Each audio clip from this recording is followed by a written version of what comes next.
Imagine your kids are squabbling over who wants the last orange in the fruit bowl. Neither's willing to give way, and the outbreak of World War III seems imminent. What do? Well, you can cut the orange in half, you can get the kids to toss for it, or you can ask them why they want it. And that's when you discover that one wants the rind to make a cake, the other wants the juice to make a drink. Who gets the orange now? They both do. Result. Try completing this sentence. Conflict leads to. What's your instinctive answer? Something negative like pain or anger? Does conflict have to be a foe, or could it ever become a friend? Let's say two things about conflict. First, it's natural. In our fallen world, conflict's not to be avoided or to be denied. It's neutral. In itself, conflict is neither good nor bad.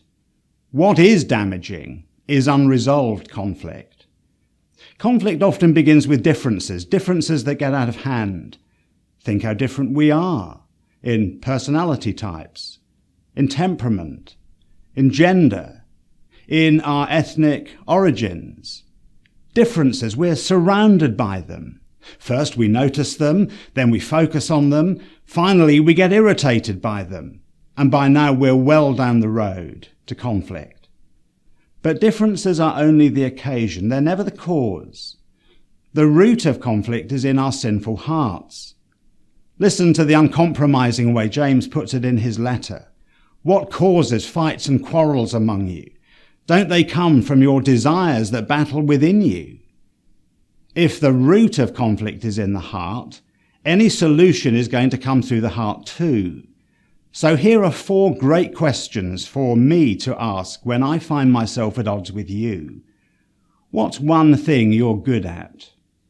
What's one good experience we've shared together? What are the specific points about which we disagree?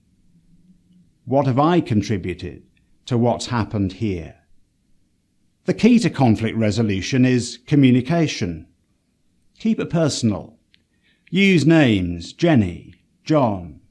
Give Jenny or John the chance to tell their story, not just so that you can get the facts straight, but so that they can get them off their chest.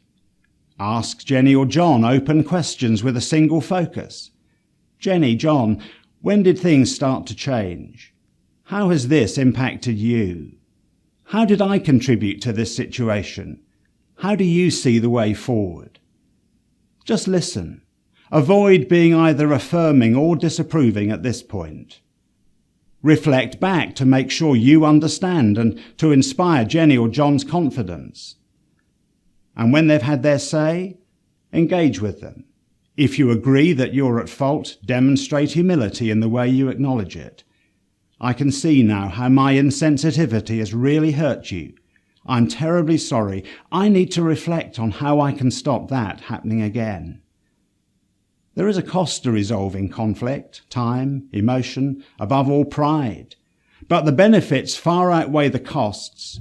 Relationships are restored, understanding is increased, ministry is enhanced, and above all, the gospel has triumphed. After all, God is the great peacemaker, and when we seek to settle our differences, we're simply reflecting his character. Now try saying that sentence again. Conflict leads to.